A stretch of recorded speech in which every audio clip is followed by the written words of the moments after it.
Hello mga karikrod! Marami sa ating mga Pilipino ang nangangarap makapag-aral at makapagtrabaho sa ibang bansa, lalo na sa mga bansang may mataas na kalidad ng edukasyon at magandang oportunidad sa trabaho. At isa na rito ang New Zealand. Sa kasulukuyan, mas pinapalakas pa ng New Zealand ang kanilang mga programa para sa mga international students, partikular na sa mga Pilipino sa pamamagitan ng mga scholarship at study to residency pathways. Isa itong hakbang ng gobyerno ng New Zealand upang tugunan ang kakulangan nila sa mga skilled workers habang binibigyan ng pagkakataon ang mga dayuhang mag-aaral na magkaroon ng maayos na kinabukasan sa kanilang bansa. Sa bidyong ito, tatalakayin natin kung paanong ang pag-aaral sa New Zealand ay maaaring maging daan para sa mas matatag na buhay para sa mga Pilipinong scholar. Mula sa mga in-demand na kurso, proseso sa pag-aaral at visa, hanggang sa posibilidad ng paninirahan doon ng pamatagalan. New Zealand Study to Residency Pathway. Alam niyo ba mga karikrod na isa sa mga pangunahing dahilan kung bakit inilunsad ng New Zealand ang ganitong programa ay dahilan sa kasalukuyang kakulangan ng kanilang mga bansa sa mga skilled workers sa ilang importanteng larangan. Ayon sa Education New Zealand ENZ, may tinatawag silang green list kung saan kabilang mga trabaho sa civil engineering, agriculture at education, mga industriyang kinakapo sa lokal na manggagawa. Kaya naman, aktibong humahanap sila ng mga dayuhang mag-aaral na maaring punan ng mga kakulangan nito. Bilang bahagi ng kanilang estratehiya, inilunsad ng ENZ ang isang digital campaign na nakatutok sa mga Pilipinong estudyante. Layunin nitong i-promote ang mga kursong may kinalaman sa Green List para makahikayat ng mas maraming Pilipinong scholars na gustong mag-aral at kalaunan ay magtrabaho sa New Zealand. Ayon kay Ben Barrows, Acting General Manager ng ENZ, ito ay isang win-win situation para sa New Zealand at mga international students. Dahil sa natutugunan ang mga workforce shortage ng bansa habang nabibigyan naman ng mas magandang oportunidad ang mga mag-aaral mula sa Pilipinas. Hindi rin lingid sa ENZ na ang kagustuhan ng mga estudyanteng Pilipino na magkaroon ng magandang kinabukasan pagkatapos ng pag-aaral. Kaya naman sinisikap ng New Zealand na iposisyon ang kanilang edukasyon bilang passport sa global success, kung saan maaari kang magkaroon ng meaningful career, mapa-New Zealand man o bumalik sa Pilipinas. Ibig sabihin, hindi lang basta pag-aaral ang alok nila, kundi ang posibilidad ng mas matagal na pananatili at pagtatrabaho sa bansa. Sa mga press conference at education fairs, binibigyan din ng New Zealand officials na malaki ang kontribusyon ng mga Pilipino sa kanilang lipunan. Mula sa 10,000 noong 2001, lumulubo na sa mahigit 100,000 ang bilang ng mga Pilipino New Zealand noong 2023. Ang ganitong pagtaas ay patunay na pagtagumpay ng mga integrasyon at positibong kontribusyon ng mga Pilipino, kaya't mas bukas na ngayon ang bansa sa mga Filipino scholars na posibleng maging future resident. Paano makakatulong ang Green List courses sa pagkakaroon ng permanent residency? Kung ang kurso mo ay sakop ng Green List, mas mataas ang tsansa mong makakuha ng visa na maaaring magtuloy sa permanent residency.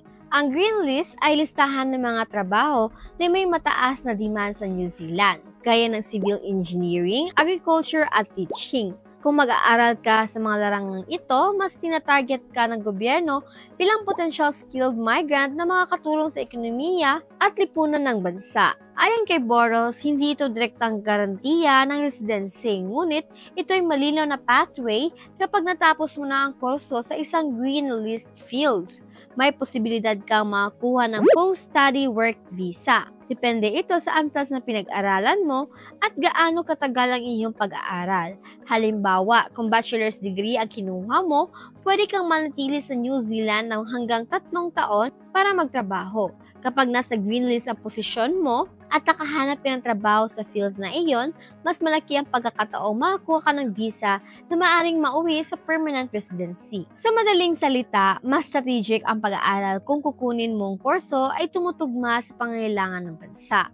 Kaya bago ka mag-apply, suriin muna kung ano ang kurso ang kabilang ng green list at alamin kung may long-term demand ito sa New Zealand. Ang mahalaga, malinaw sa mga aplikante na ang pagkakaroon ng permanent residency ay hindi automatic. May karagdagang rekisito pa rin na kailangang sundin.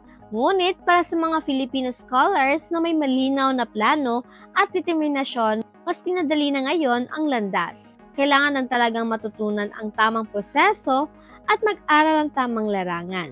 Mga proseso at benepisyo ng pag-aaral sa New Zealand. Ang unang hakbang para makapasok sa ganitong opportunity ay ang pumili muna ng tamang kurso at eskwelahan. Ayon kay Burrows, kailangan i-identify muna ng estudyante ang program of interest nila. Pagkatapos ay maghanap ng education provider na nag-aalok nito. Sa isang institution, bibigyan ka ng offer of place na siyang pangunahing requirement para makapag-apply ng student visa.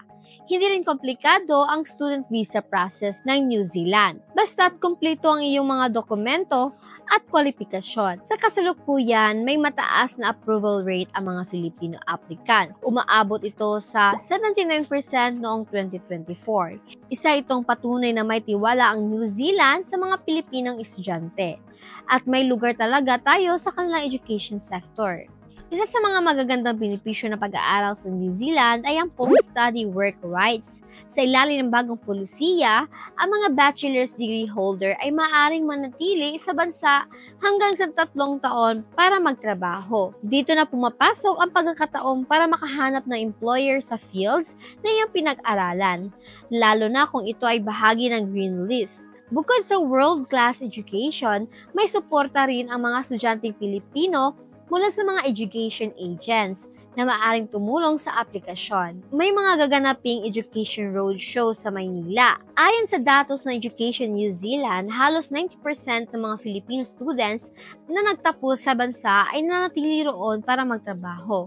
Ibig sabihin, marami ang nakikita ng oportunidad sa bansa. Mula sa magandang kalidad ng trabaho hanggang sa posibilidad ng mas permanenteng pamumuhay. Karamihan sa kanila ay nasa edad 30 pataas. Ibig sabihin ay mature at career-focused na ang mga estudyante kumpara sa ibang nationalities.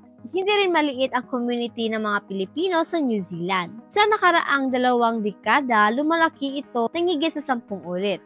Ito ay isang malaking advantage dahil mas madali ang integration at may suporta mula sa kapwa Pilipino. Dagdag pa riyan, ayon sa mismong ambassador ng New Zealand, hindi lang basta nag-a-adjust ang mga Pilipino, kundi nakakatulong pa sila sa pagpapabuti ng komunidad. At yun lamang po mga karikrod, ang New Zealand ay hindi lamang isang magandang lugar para sa edukasyon, kundi isang bansa rin na handang tumanggap at magpahalaga sa mga Pilipinong may pangarap sa pagbibigay nila ng malinaw na landas patungong permanent residency para sa mga estudyanteng Pilipino, lalo na sa larangan ng civil engineering, agrikultura, at edukasyon, mas nagiging makabuluhan ang bawat hakbang ng pag-aaral.